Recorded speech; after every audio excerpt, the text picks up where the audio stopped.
Ya, chicos, ya. Sale, en el nombre del Padre, del Hijo y del Espíritu Santo. Amén. Señor, hazte presente. Aquí te invitamos. ¿Y qué? Yo nada más lo invité. Sí. De 3, 2, 1. Querido Teófilo, muy buenos días. Ya estamos contigo, muy contentos porque ya es miércoles. Aunque Tete chiquita está un poco malita, pero yo quiero aprovechar, ya nos pusimos de acuerdo, que vamos a orar nosotros, conscientes de la eficacia de la oración, y te pido a ti, amigo, que nos estás escuchando, también unirnos en una cadena grande para pedirle al Señor por la salud de Tete chica y de Joshua también, que bueno, parece un poco hospital esto, pero muy contentos, que en la alegría del Señor vamos a comenzar este comentario de este evangelio, que es muy rico y sui generis también. Pero bueno, vamos a empezar saludando a Tetecita, que quiso estar aquí. Le dijimos que había la opción, su mamá, de quedarse en casa, y ahorita le he preguntado si quería salir en el programa y ella dice que sí.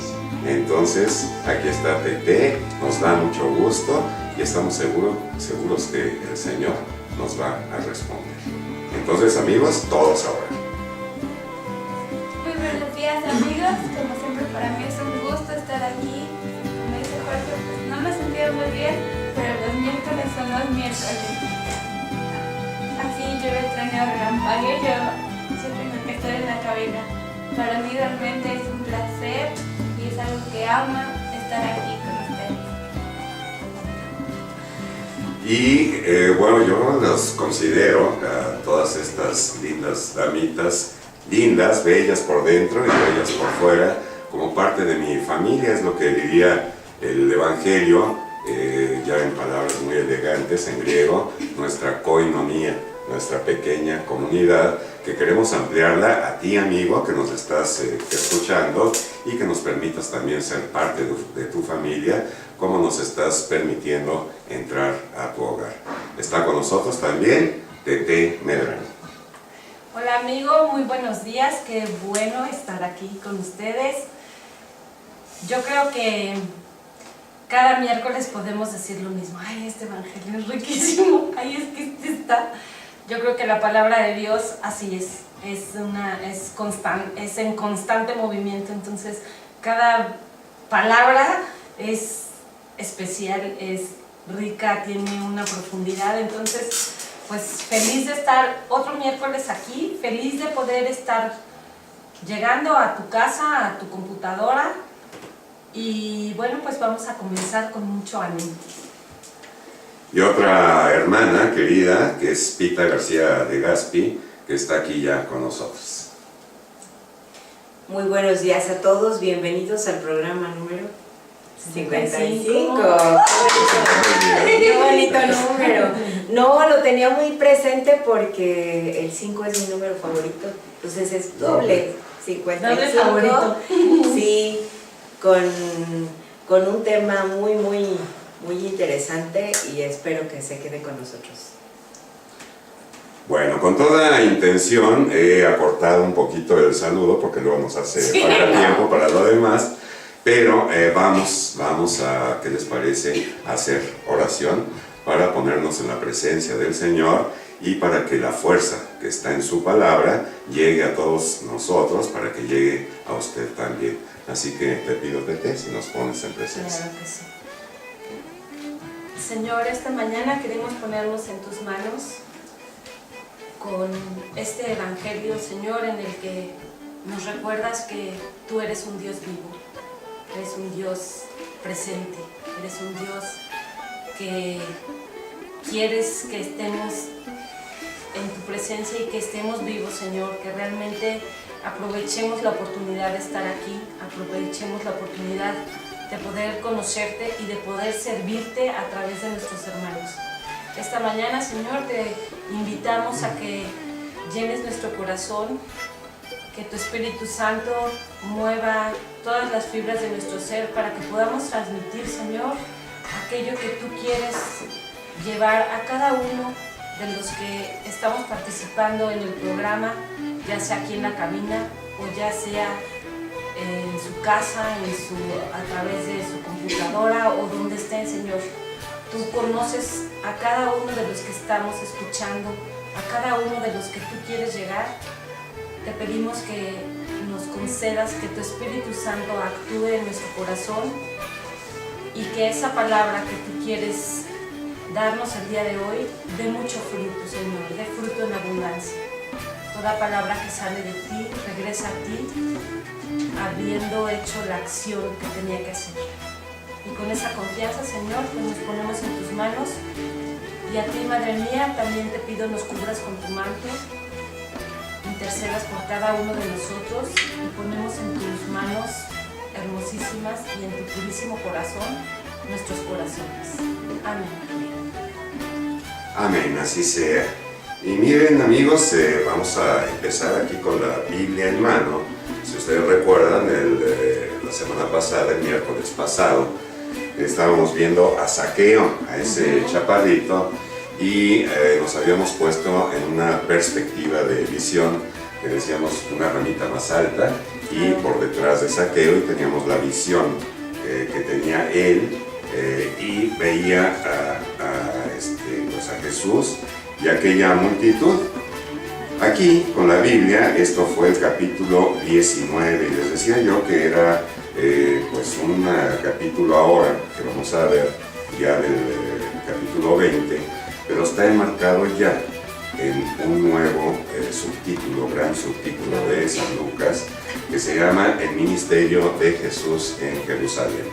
La semana pasada nos encontrábamos a 30 kilómetros nada más de Jerusalén, y hoy hemos entrado ya de lleno y ya estamos ahí en la plaza del templo, en el corazón teológico de los judíos y también de nosotros. Para estar un poquito en contexto, en este capítulo 5, Ministerio de Jesús en Jerusalén, empieza con la entrada mesiánica en Jerusalén. Así rápidamente, ¿te acuerdas, Tete? Que pidió Jesús en el poblado. Exacto. A ver, no sí, le pide a los discípulos, los envía que vayan con una persona determinada y que le pidan su burrito o su burrita, que es un animal joven. Les da todas las especificaciones, que nunca nadie se había subido en él. Entonces le da todas las especificaciones precisas. Y pues la fe bueno, es hermoso como ellos obedecen y preguntan, van. Y tal cual, o sea, tal cual como el Señor se los dijo. Yo creo que eso es lo más hermoso de la palabra de Dios, cuando uno confía y tal cual sucede como Él nos lo está diciendo. Luego viene esa escena de Jesús en el templo, precisamente ahí en el templo, expulsando a los vendedores por el celo que tenía por la casa de su padre. Después viene una parábola de los viñadores homicidas, después aquella escena del tributo debido al César, y ahora sí ya entramos a este capítulo 20, versículo 27 y los siguientes, para hablar de, del Evangelio del próximo domingo. Yo quisiera empezar con una pregunta que les voy a hacer a quemarropa, así como escopeta. Si ustedes pudieran resumir el Evangelio de hoy con una sola palabra, bueno, ya me sentenció Tete, que van a ser dos. Bueno, vamos a ver, con una o con dos palabras, ¿con qué palabra podríamos resumir este Evangelio? Pues vamos con Tete. Bueno, yo le voy a poner una más. Yo la resumiría como Dios de vida. ¿En qué tramposo? Siempre se la dan primero a Tete. Bueno, pues es como primo hermano de lo que dijo Tete. Dios está vivo. ¿Y Peter? Pues yo lo veo con otra palabra, la eternidad de Dios. Ok, yo sabía que aunque usaran diferentes palabras, todas iban a coincidir, es como un denominador. Vida, eternidad y vida. Y vida, exacto. Y yo le pondría resurrección. Vamos a entrar en este tema de un Dios vivo para los vivos. Y si les parece, pues vamos a escuchar el Evangelio, que será la fuente de lo que podamos decir hoy. ¿Ya ven?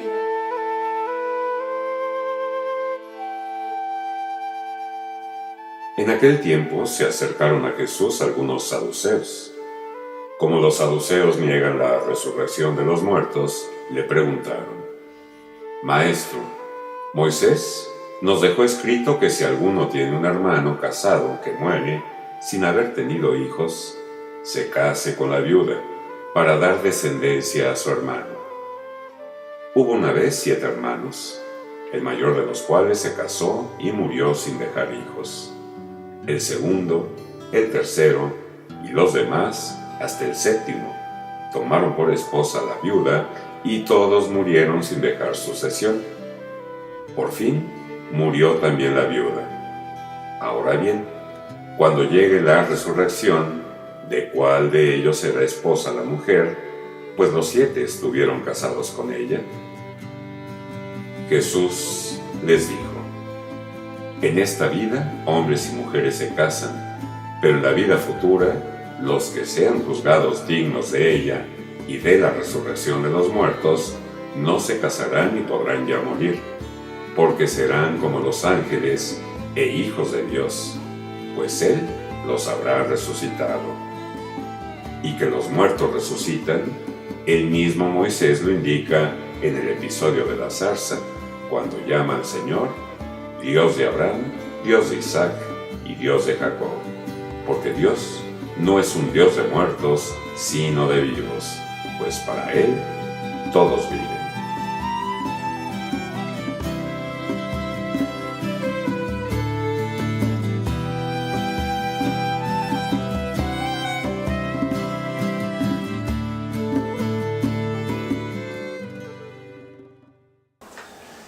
Pues ahí tienen, amigos, la fuerza está en la palabra de Jesús.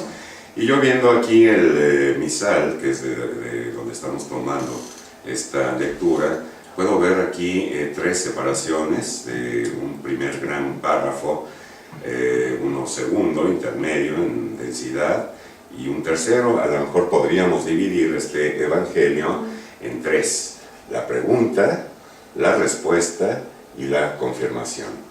La pregunta de estos personajes que aparecen por primera vez en los saduceos, que aparecen por primera vez en el Evangelio de San Lucas, y ahorita vamos a ver quiénes eran estos saduceos. Después viene la respuesta de Jesús, ¿qué les dice a estos saduceos? Y después Jesús les confirma con la misma tesis que los saduceos habían puesto sobre los escritos de Moisés. Entonces, si les parece, vamos viendo quiénes eran estos personajes. Recordemos que estamos en la explanada del templo de Jerusalén, un templo que no era la primera vez que Jesús visitaba.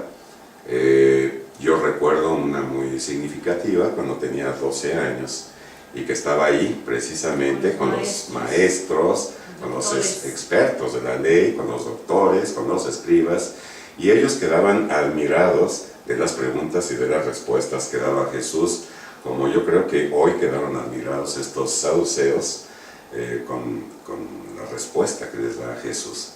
Pues bien, vamos a ver, hemos visto a lo largo de este itinerario que hemos venido siguiendo a Jesús desde el capítulo 9 de San Lucas, y hemos aprendido muchas cosas. Hemos estado en muchas ciudades, hemos pasado por Samaria, por la región de Perea, estuvimos en Jericó la semana pasada, y ahora estamos con Jesús precisamente ahí en el templo. Y bueno, ¿quiénes eran estos saduceos? A diferencia de los fariseos, los saduceos eran judíos que no creían, lo que principalmente los distinguía es que ellos no creían en la resurrección. Y dice muy bien Pepe, yo traía esa palabrita, necios. tercos, y con una visión miope, una visión muy cortita, que pues no alcanzaban a distinguir lo que pasaba en este mundo con el otro mundo. Como hemos dicho y hemos abordado, y ya quedamos de acuerdo en que el común denominador es vida, resurrección, de lo que vamos a hablar el día de hoy, yo quisiera comenzar preguntándoles, a ver, voy a empezar con Tete, que aunque está un poquito así deprimidita, cabizbaja, a lo mejor eso influye en su respuesta, pero la pregunta va a ser, acuérdense del momento más feliz que hayan tenido en la vida. ¿Lo pueden traer a su memoria? A ver, y tiene muchos. Ok, de esos muchos, el más feliz de tu vida. A ver, mientras lo piensan, ¿verdad? No, yo ya sé. Ya sabes, y aquí Pepe, a ver, ¿cuál fue ese momento? El momento más feliz de mi vida fue cuando nació Tete, que yo no sabía qué era, si era niño o era niña. Y cuando oí el llanto y me dijeron, qué preciosa niña, es el momento más feliz de toda mi vida. Wow, a ver, Tete chica, ¿cuál es tu momento? Pues es que yo creo que tengo muchísimos, pero ahorita del que más me acuerdo fue en mis 15, que la fiesta era sorpresa y yo venía furiosa porque no quería ir a donde ellos me llevaban, no sabía nada. Y cuando llegué vi a toda mi familia ahí y yo creo que cuando extrañas mucho a alguien y tienes mucho cariño y ves que están ahí por amor a ti, es algo increíble. Yo creo que ese está entre los momentos más felices para mí. Y es tan feliz que con su expresión corporal lo está demostrando, ya le arrancamos una sonrisita. Y para Pita García Legazpi. Ay, pues para mí era todas las navidades cuando llegaban, ya se habían casado mis hermanos, entonces nos reuníamos en la casa de mis papás y era muy emocionante ver a mis sobrinos. Y bueno, yo no tuve hijos, pero cada nacimiento de uno de mis sobrinos para mí ha sido un momento muy, muy feliz. Y yo, como dice Tete, también podría ser ese momento del nacimiento, sobre todo del hijo primogénito, del primero, ¿verdad? El mayor, pero no les voy a hacer referencia de otro momento. También tenía, yo creo que algo así como 15 años, adolescente, y un día llegó mi papá de improviso y como él tenía que viajar por su trabajo, pues me invitó a un viaje a Zihuatanejo, y además era en avión, que a mí me fascinaba. Y entonces llegamos allí a Zihuatanejo, pero no fue un viaje turístico como pues lo hacemos muchos, ¿no? Ahora, la playa, el parachuter, esquiar, cosas de esas, sino que fuimos a una isla y íbamos en plan de cacería, pero íbamos con caballos también. Y uno de los momentos más felices que me acuerdo, porque para mí el mar tiene un atractivo preciosísimo, ¿no? Un día soleado, un mar que podíamos ver hasta el horizonte, y ahorita vamos a abordar este punto de horizonte, recordando un poquito los programas de Joshua, quien agradecemos que nos esté operando, y del padre Güences y de Karen, en que hablaban de la perspectiva, de la visión que teníamos. Y hoy los quiero invitar no a ver a ese horizonte tan inmenso como es el mar, sino ahora nuestra perspectiva, llevarla más alto todavía, mucho más alto que el árbol de saqueo, mucho más alto que ese mar, y esos momentos de felicidad en que iba a galope en el caballo, sintiendo una libertad absoluta, el aire en mi cara, la tibieza del tiempo, y el espectáculo de la naturaleza, que es creación del Señor. A lo que voy es que si juntáramos todos esos momentos felices, como dice Tete, tenemos muchos, si juntamos lo que hemos relatado en estos pocos minutos con lo que usted, amigo, ahí nos está viendo atrás de su computadora, con lo que todos juntos, que bueno, pues son miles, o bueno, llegamos a mil personas que nos visitan en las redes sociales, y si juntáramos todo eso, no le llegaría ni siquiera los talones de lo que nos espera en la resurrección. Y muchas veces tenemos la visión tan cortita, tan miope como estos saduceos, que ¿se acuerdan que les había platicado del puchero que era mi plato Sí. preferido? Y le decía en tono de broma a Patti, mi esposa, le decía, ay, ¿sabes qué? Ojalá que el Señor te permita entrar a su gloria con un plato de puchero. Y bueno, pues en la historia de la salvación también Esaú, ¿se acuerdan? Por un plato de lentejas vende la primogenitura. Bueno, pero vamos a hacer una pausita para dar pie a que entre nuestro sacerdote y para que podamos platicar con él, y creo que por ahí tenemos una sorpresa, ¿verdad? Nos vamos al corte, un segundito, una pausa, y regresamos, no se vayan. Pues queridos amigos, muchas gracias por permanecer con nosotros, ya estamos de vuelta y ya está aquí con nosotros nuestro sacerdote que nos va a ayudar.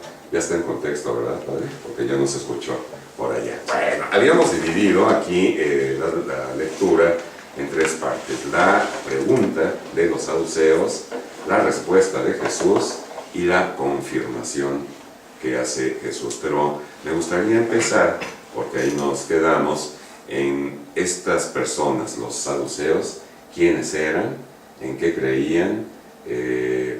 Pues eran parte de la aristocracia, pero amplíenos un poquito nuestro panorama para ver si nos parecemos a ellos, si adoptamos su posición o de plano nos salimos, ¿verdad? Los saduceos es una secta, un grupo más bien, si quieres, de los judíos, la gente pudiente de Israel, totalmente distinta de los fariseos. De hecho no se quieren. ¿Por qué? Porque los fariseos son gente que busca seguir rigurosamente, ya decíamos la semana pasada, la ley de Moisés. Quieren alcanzar la santidad siguiendo la ley mosaica. Y estos no, son más relajados.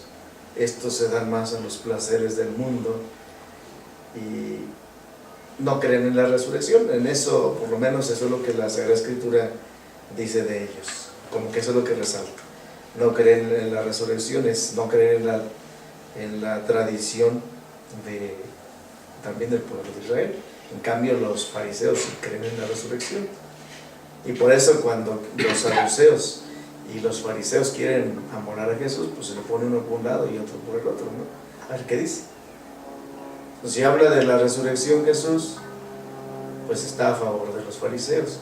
Si habla en contra, pues ponen estos a su favor. Bueno, ahora ellos se presentan con esa trampa igual, van con plena alevosía. A ver qué dice, ridiculizar a Jesús. A ver, y lo piensan bien. Un caso irreal que no es fácil de contestar. ¿Qué va a pasar? ¿Qué va a pasar con esta mujer en la resurrección? ¿De quién va a ser mujer? Y Jesús, como siempre, con esa sabiduría que le caracteriza, no dice un sí ni un no, pero sí denuncia, critica la estrechez de visión, la perspectiva de la que estábamos hablando durante toda la semana. Dice, es que su perspectiva es tan pequeña. ¿Y cuál es la perspectiva de un saduceo? La perspectiva de un saduceo es que la vida no pasa más allá de esta vida. Todo termina en esta vida. O en todo caso, si la vida después de esta vida existiera, tendría que ser una prolongación. Es decir, al que le fue bien en esta vida, pues hay que cuidar para que le siga yendo bien, pero de acuerdo a la perspectiva humana, a los parámetros humanos. Y a ellos les convenía, de verdad. Si aquí me fue bien, pues hay que ya se acabe aquí, y por eso hay que disfrutar esta vida de los bienes. Pero a ellos les conviene, les digo, porque es una gente acomodada, en donde no ha sufrido la pobreza y la discriminación. Así está fácil, ¿no? Desde esa perspectiva. Le digo, pero ya los que son un poco más abiertos a aceptar la resurrección, ellos la ven así muy cómodamente también. Allá arriba, entonces la continuación.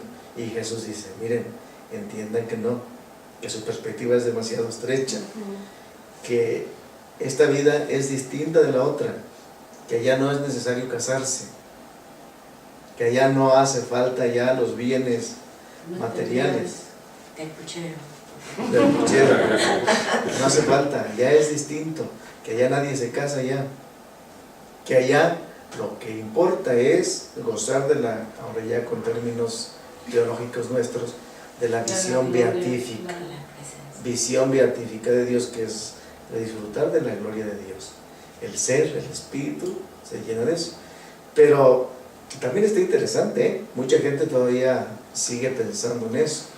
Cuando nos planteamos el tema de la resurrección, es decir, el cuerpo en estado de resurrección, eso lo reflexionamos en tiempo de la Pascua, ¿recuerdan? Sí, claro. Cómo el cuerpo, dice Jesús, o sea, en lo que dice Jesús, dice, no soy fantasma porque los fantasmas no comen, no soy fantasma porque los fantasmas no se pueden tocar. Dice, tóquenme, tengo cuerpo, es material, soy material, me pueden tocar y necesito comer. Bueno, no sé si necesito comer, pero como. Que es distinto. Claro. No sé si sea por necesidad, pero puedo comer.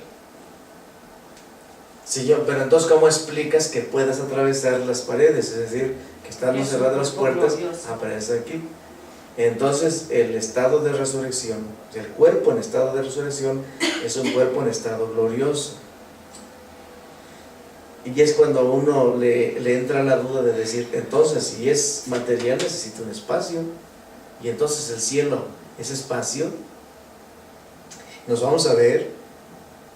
Sí. Y luego cuando se habla de resurrección, dice, también es algo que hay que aclarar.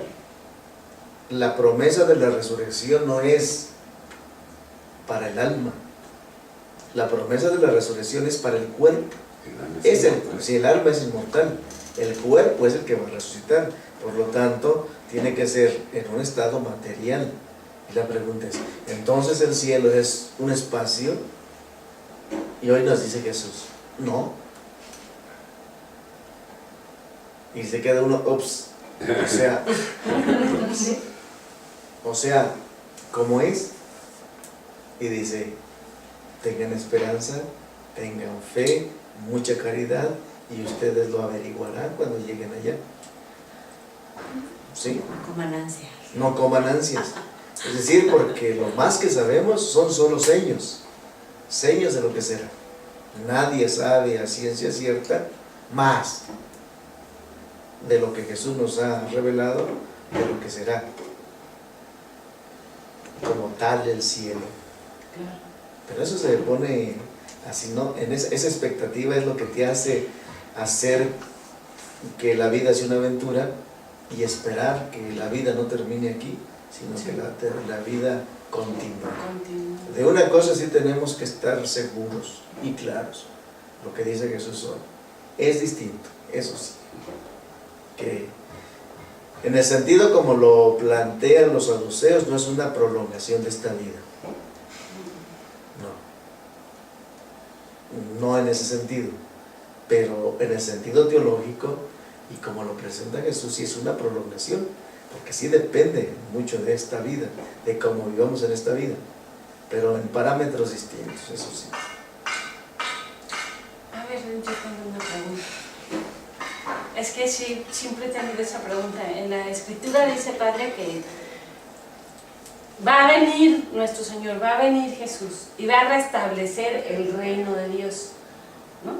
Y habla de los ángeles y van como segadores, ¿no?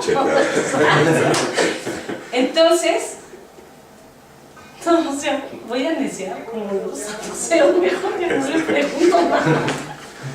Aquí lo que estamos viendo de estas personas saduceos es que ellos creían en la Torah o en el Pentateuco, los 5 primeros libros de la ley, y por tanto su teorema o su fundamento lo hacen precisamente sobre lo que Moisés escribía, y ciertamente que eso lo escribía, pero bueno, tenemos que saber que estamos en el mundo, pero no somos de este mundo. Pero además decían creer en esos 5 libros, porque en esos 5 libros se habla de la resurrección.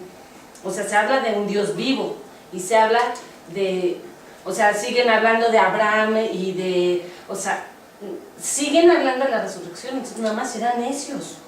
Así es, y como dice el Padre, pues no dice aquí el Evangelio, pero igual que los fariseos querían ponerle una trampa a Jesús. Y me hace pensar, Padre, también con lo que dice, de que estos saduceos pensaban que era como una consecuencia de esta vida, como una secuencia de esta vida, y bueno, pues ahí me quedo sin puchero y me quedo sin mar, y me quedo sin caballo, porque es otra cosa totalmente diferente.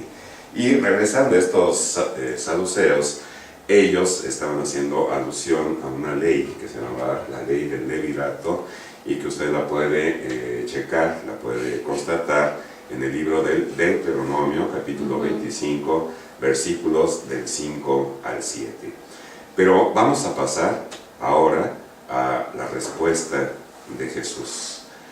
Estos saduceos lo abordan como maestro. Yo no sé si hay aquí un poquito de hilaridad para ridiculizar a Jesús, porque el maestro era el que develaba las cosas ocultas, era el que pues explicaba la ley, y yo no sé si dentro de esta trampa pues también lo estaban llamando maestro, yo creo que ellos esperaban una respuesta, pues no sé, ¿no? Pero vean nomás lo que le responde Jesús.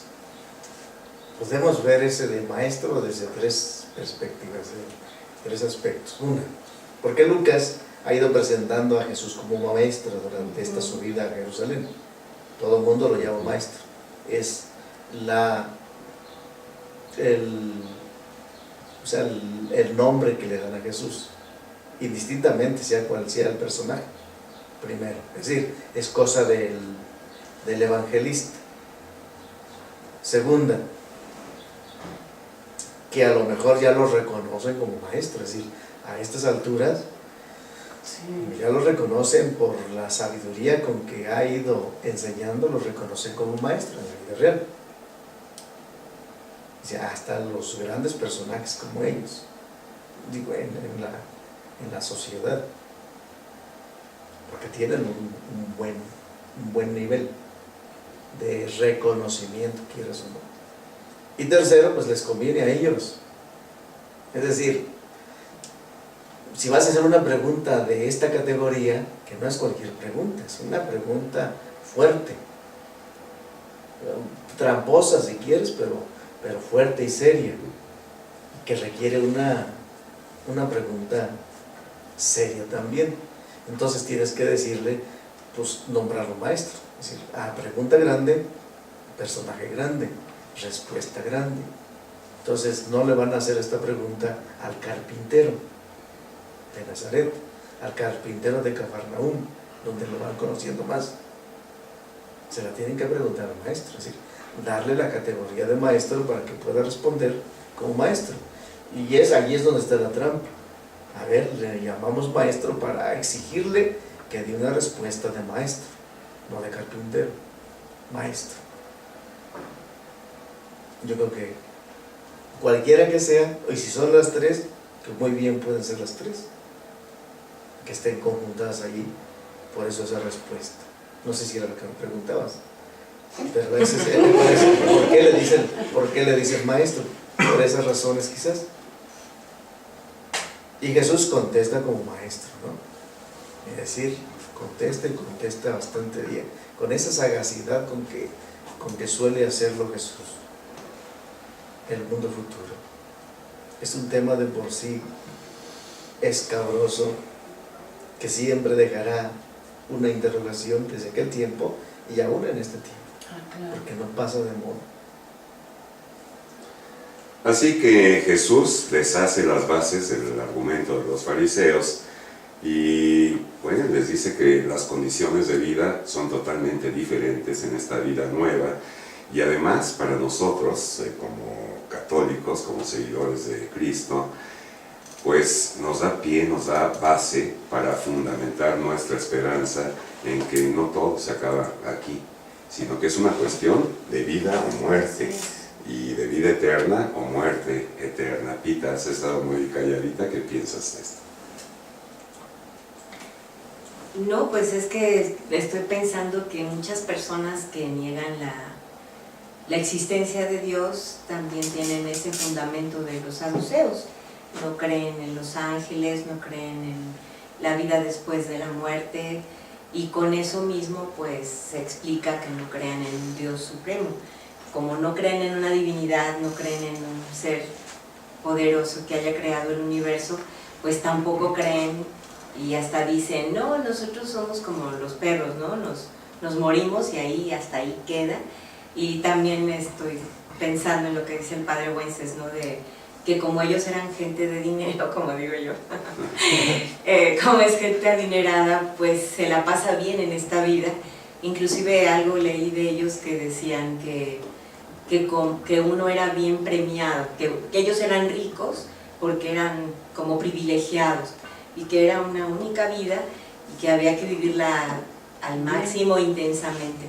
Entonces eso lo relaciono con, pues a lo mejor muchas personas que en este momento en todo el mundo tienen esa filosofía, ¿no? De que hay que vivir la vida a tope, con todos los placeres en exceso, porque ya, o sea, uno muere y hasta ahí llegó el asunto, ¿no? No estoy pensando. Hay una filosofía, pero una teología también, y muy arraigada en ellos, que es esa que dice Pita, y es una lógica humana. Dice, a nosotros nos va bien y Dios nos ha bendecido porque nos portamos bien. Te portas bien, te va bien, y si te portas mejor, te va mucho mejor. Y a los pobres les va mal por causa de su pecado. Ay, entonces que ellos no son pecadores. Es exactamente. Máxima soberbia, ¿no? Es exactamente donde dices tú. Y Jesús siempre ha insistido eso. Dice, la muerte no siempre es causa de pecado. No. Y tampoco la pobreza, el sufrimiento, el dolor, no necesariamente tiene que ser consecuencia del pecado del hombre. Y tampoco Dios es la causa de todo sufrimiento y pecado. Jesús ha insistido mucho en eso. La otra es, y con que nos tenemos que ir quedando, es que Jesús defiende al Dios como fuente de la vida, el dador de la vida, y que va enmarcando este evangelio de hoy, enmarcando en toda la teología que está presente en la teología de la historia de la salvación. Es decir, cuando Jesús dice Dios es un Dios de vivos, no un Dios de muertos, Él dice, por eso habla de Abraham, Isaac, Jacob. Claro. Para decir, Él está rodeado de la vida y Él ha hecho la opción por la vida, y por eso, después de la muerte por causa del pecado, Dios ha prometido en Jesús la resurrección. En Jesús la resurrección para todos, porque es el Dios de la vida.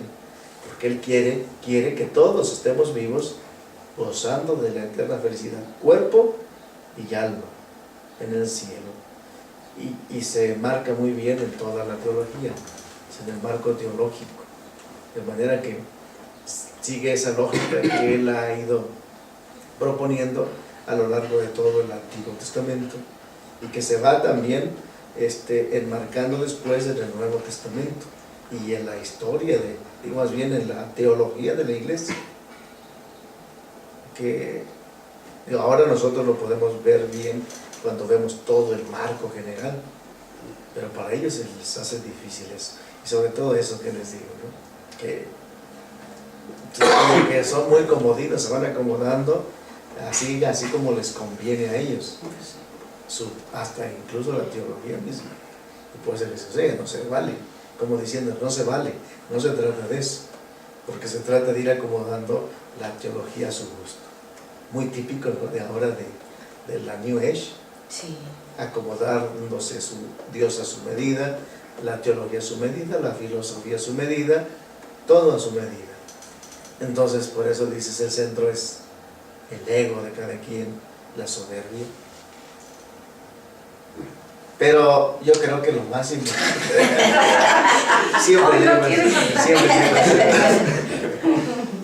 vamos a centrar el tema de hoy en la continuación del tema de la semana pasada, la estrechez de mirada, es decir, la estrechez de la perspectiva de ellos, porque a lo mejor ya así como que me imagino y me gustaría así como ver que ellos estaban burlando de la barrida que le está dando a los fariseos. Híjole, Les da una barrida peor. échenle.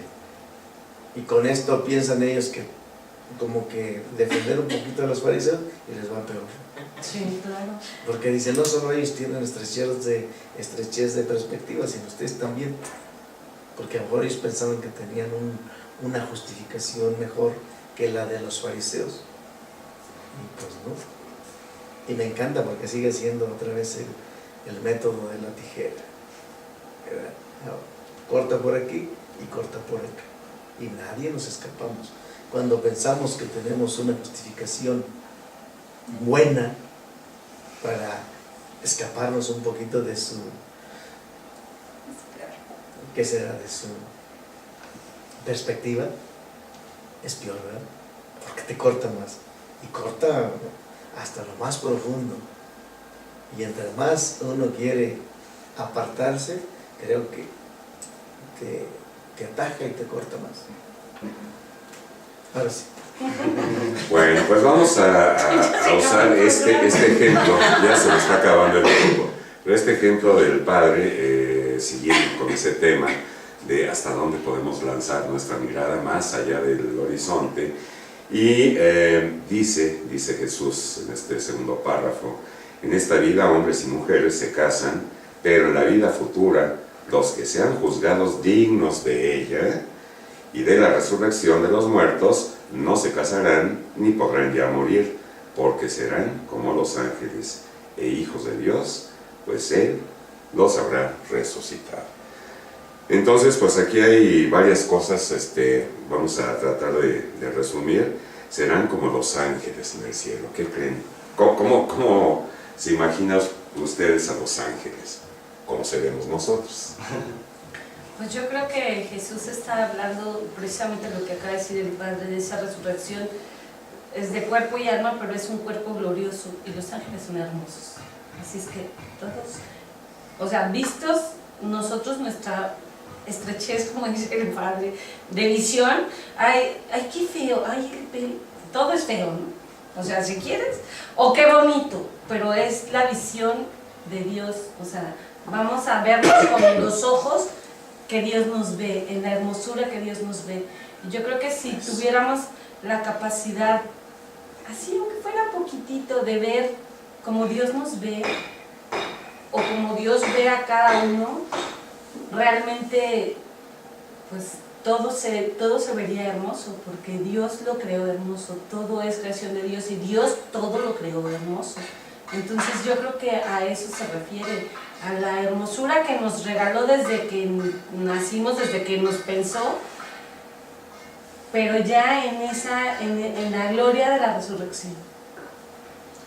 Híjole, me haces pensar aquí, Tete, sí es cierto. A los ojos de Dios, todos somos hermosos. Pero me voy a ir un poquito más allá.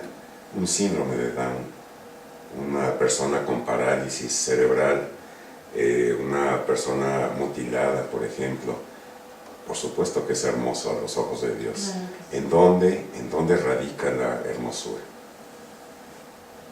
Pues yo creo que hoy nadie lo ha mencionado, me tocó a mí, va a ser tomar tu lugar de Dios. No vas a pretender ser ni más ni menos, sino que vas a ser lo que eres y para lo que fuiste hecho, que es alabar al Señor. Yo creo que en ese momento ya se nos va a acabar pretender ser lo que no somos o querer movernos de ese dos, sino que ya vamos a ser quienes somos y vamos a estar junto al Señor. Nos vamos a aprender a saber que somos sus hijos y que no importa lo que hagas, tú fuiste hecho para estar junto al Señor. Y yo creo que va a ser como la cosecha de todo lo que fuiste sembrando aquí, ¿no? Ya vas a llegar con tus 5 panes y tus 2 pescados a decirle, Señor, tú me diste esto fue lo que yo hice y aquí estoy para seguir a tu lado. Yo voy a retomar tu pregunta. Fíjate que yo creo que la hermosura de una persona que tiene alguna enfermedad, alguna discapacidad, o sea, su hermosura sigue completa y sigue intacta y está en la dignidad, está en la dignidad de ser, en ser un hijo de Dios. Y yo creo que la hermosura nada tiene que ver de la hermosura de la que hablamos, no tiene que ver con el cuerpo, con nuestro cuerpo que es materia y que finalmente, como dice el padre, que con estos ojos que se van a comer los gusanos. Entonces, finalmente la hermosura del ser humano no tiene que ver con su apariencia física. Muchas veces esas personas son mucho más bellas que lo que podría ser una persona físicamente atractiva y ser tan horrible porque no ocupa, como dice Tete, su lugar, o sea, vanidosa y bueno, ahí ya no, simplemente horrible, que su ser esté vacío, esté concentrado en otra cosa. En tono de broma voy a decir algo que alguna vez una conversación tuve con una señora y hablábamos acerca de la resurrección y ella se había operado la nariz y me decía, y bueno, ¿y en la resurrección cómo va a ser? ¿Antes de operarme? Entonces, ¿por qué esto me llevas a pensar, Tete, con tu reflexión? Y yo creo que la hermosura, como muy bien dice Tete Chica, está en la esencia de uno y como tú lo subrayas, está en ser hijos de Dios. Y muchas veces esa hermosura, como el ejemplo que ponían un síndrome de Down, se transparenta, se trasluce también hasta en el cuerpo físico, ¿no?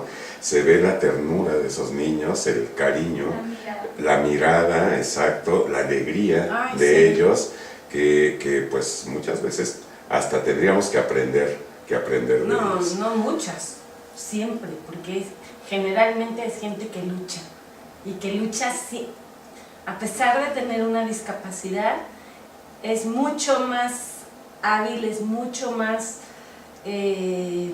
valiente que muchos que estamos completos y no tenemos ninguna discapacidad, porque la discapacidad del alma, del espíritu o de la estrechez de la mente es mucho peor. Pues esa perspectiva de la mirada es la que nos está llevando a descubrir la hermosura de todos nuestros hermanos, no importa la cuestión física, o bueno, pues yo estoy pensando, el concepto de belleza es tan diferente. Por ejemplo, en África una mujer bella es aquella que tiene 8 anillos en el cuello y un cuello largo, como jirafa, pues de tez morena, mientras que para nosotros pues sería ¿qué? Una güerita con ojos azules. Entonces realmente te viste muy bien, ¿no? Porque aquí en México no, así como que no. Y quiero decirles que mi esposa es así, bonita. Bueno, pero este programa debe invitarnos, yo creo, a que tengamos la mirada mucho más allá del horizonte. ¿Cómo? Viendo con los ojos de Jesús. Otra cosa que quisiera comentar. Muchas veces hemos escuchado, el Evangelio mismo lo dice, que tenemos que hacer buenas obras. Y en el mismo contexto de los saduceos, ellos pensaban que haciendo buenas obras aquí, tenían asegurada, si en todo caso allá, ¿no? Los fariseos hacían lo mismo. hay que hacer buenas obras aquí para merecer el cielo. Todavía tenemos esa mentalidad. Tenemos que hacer buenas obras, porque si no tengo buenas obras, ¿qué le vamos a entregar a Dios? Dios no me va a recibir si no le llevo nada en las manos. A veces pensamos eso. Y cuando decimos que hay que hacer buenas obras, cuando Jesús dice hay que hacer buenas obras aquí, es obras de caridad, para dejar huella en ese sentido, huella histórica. ¿Qué vas a dejar? Porque realmente cuando uno muere, lo que queda son las obras, dice él. Claro. ¿Sí o no? Te recordarán por tus obras aquí, pero en el cielo, lo interesante es que en el cielo estas obras ni siquiera son necesarias. Es decir, no depende de tus buenas y mis buenas obras para poder entrar al cielo. Por eso dice, es el mismo sentido cuando dice, no vas a necesitar de tus buenas obras para estar allá. No son el boleto de entrada, porque allá no se necesita eso. Dios no va a hacer depender nuestra salvación de nuestras buenas obras. ¿Cómo es posible eso? Dicen algunos. ¿De qué depende nuestra salvación? De la gracia. Entonces no hay que hacer buenas obras, sí. Las buenas obras son necesarias, porque tenemos que dejar huella. Y la huella será la caridad, la huella más grande, sí. Obras de caridad. Imagínense una institución caritativa de la Madre Teresa, pues siempre será bien, ¿no? Y la Madre Teresa será lo que ha dejado aquí. Estaba pensando en el Padre Toño Norma, ¿no? Él ha muerto, gozará del cielo y su obra permanecerá aquí, como si él estuviera. Otros la manejarán, otros la llevarán, pero su obra permanecerá haciendo la caridad. Es decir, la obra que nosotros hacemos aquí, la obra como tal, no las obras concretas, sino la obra que dejamos aquí, es una extensión de nosotros. Es decir, nos hace permanecer vivos y activos aquí, aunque estemos allá. Pero para entrar y gozar de la vida eterna es la pura gracia. La pura gracia, la misericordia y el amor de Dios. ¿Por qué vamos a entrar al cielo? Porque nos ama. ¿Por qué? Porque a él le toca decir quién sí, quién no. Y a lo mejor alguien hace una obra pequeña y eso le basta. Y alguien hace una obra grandota y no le basta. Porque ¿a quién le toca? A él. Y sí, en ese sentido tenemos que entender, es decir, no tenemos que poner nuestra seguridad en que las obras, y nadie puede decir, yo ya hice esta obra y creo que con eso me merezco el cielo. Y que te dijera, fíjate que no. Si no le va a pasar lo que a los de estos días, ¿no? A todos los que se han presentado soberbios. ¿De qué te sirven tus obras? Le dice al fariseo, si lo haces con soberbia. O aquel que llegó tarde a trabajar, oye, ¿por qué le pagas a este lo mismo que a mí si él ha trabajado una hora y yo todo el día en el calor? Oye, yo puedo hacer lo que quiera, ¿no? Esa es la gracia. Si le quiero dar un denario a él y uno a ti, el que trabaja una hora y tú todo el día, ¿puedo o no puedo? Claro que puedes. Sí, porque no es tu obra, no es todo el día lo que trabajaste, sino la gracia, el beneplácito que tengo yo para darte lo que quiero dar. Y yo se lo doy a quien lo necesite, ¿no? Ni siquiera a quien lo desee, a quien lo necesite y a quien yo quiero dar. Si no lo necesitara y yo se lo quiero dar, dice Dios, yo se lo doy. Eso nos da una chance más, ¿no? Con esto no quiero decir que no hay que esforzarse. Creo que sí le doy el sentido de las obras. Las obras como extensión de nuestro ser y de nuestra esencia a la que se refiere Tete. Porque nuestra esencia es la caridad. Y entonces tenemos que buscar a toda costa dejar una gran obra aquí en el mundo. Para que, sí, que es la S de servicio. ¿Para qué? Para que si uno solo puede hacer caridad, imagínense 1000 Claro. En la obra que yo deje se expande, se extiende. Estaba dando risa porque aquí entre el padre y Tete como hacen muchos gestos con sus manos, me van a dar una cachetada en una de estas. Pero ¿qué creen, amigos? Ya se nos acabó el tiempo y bueno, pues vamos a nuestras conclusiones. Ahora vamos a empezar por Pita. Pues yo creo que, como dice el padre Wenceslao, no es que no tengamos que hacer obras, tenemos que esforzarnos cada día por, pues ahora sí que queda perfecta la regla de vida de vamos, para poder alcanzar la gracia y tener también esa satisfacción de que cuando nos vayamos, dejemos aquí en la tierra pues una gran obra, y que tengamos la certeza en este momento de que nuestro Dios está vivo y nos va a estar esperando en el momento que tengamos que partir. Y Tete chica. Pues yo creo que también con lo que dice el padre me quedo. No te preocupes por lo que te vas a llevar, preocúpate por lo que vas a dejar. Yo creo que cada día es una nueva oportunidad que tenemos, así que vive el hoy y vívelo bien. Vívelo con el Señor, sabiendo que hoy quizá no lo puedas ver, pero va a llegar el día en que Él venga por ti y va a ser para siempre. Así que esfuérzate por hacer lo que te toca. Y ahorita me estoy acordando en cuanto a la perspectiva de la mirada. Tú posteaste algo en el Face, a ver si te acuerdas, que no había que caminar con la cabeza hacia abajo, ¿te acuerdas? Viendo hacia abajo, ya se acordó. A ver, repítenos eso porque tiene mucho que ver con el programa. Levanta la cabeza, grandes cosas se acercan, pero no vas a poder verlas si vienes con la cabeza hacia abajo. Pues ahí está. A ver, Tete. Bueno, pues yo hoy me quedo con...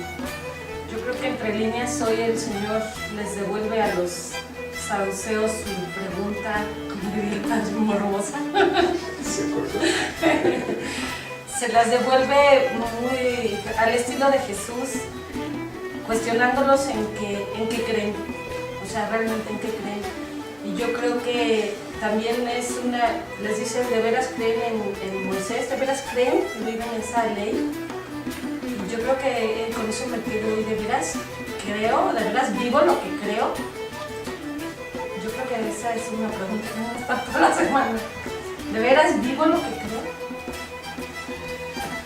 Y menciona ya en la parte final del Evangelio, y con esto argumenta Jesús con lo que habían planteado los saduceos, el escrito de Moisés, que cuando la zarza estaba ardiendo, Dios se manifiesta como un Dios de vivos, no de muertos. Mi conclusión sería que el Dios de Abraham, el Dios de Isaac, el Dios de Jacob es también tu Dios. Es mi Dios y es tu Dios. Padre. Pues vamos a despedirnos agradeciendo a todos los que nos han acompañado, como siempre, con la bendición. Invitándolos a crecer. Y no se les olvide que tenemos la oportunidad de participar en este encuentro con nuestros hermanos en la celebración de la misa y en la oración los días 11, 12 y 13 de noviembre en la parroquia de San Agustín de Retablo, en el seminario conciliar a las 4 de la tarde del lunes 11 y a las 7 de la noche el martes 12 en la parroquia de Jesucristo Sumo y Eterno Sacerdote de San Luis San Pablo por Avenida Día de la Día de la Cuesta. Y el miércoles durante la mañana en el Conservatorio Juan Guadalupe Velázquez y en la tarde en el Templo de Teresitas a partir de las 7 de la noche. Escojan su horario y los esperamos. ¿Verdad? Que será una gran experiencia tu encuentro con Jesús. El Señor esté con ustedes y la bendición de Dios Todopoderoso, Padre, Hijo y Espíritu Santo, descienda sobre ustedes y permanezca para siempre. Amén. Y a caminar, como dice el Tete, con la frente en alto, con la mirada hacia el Señor, con la mirada hacia la resurrección. Muchas gracias, amigos, y los esperamos el próximo miércoles. Que Que Dios los bendiga. Es así, qué bonito.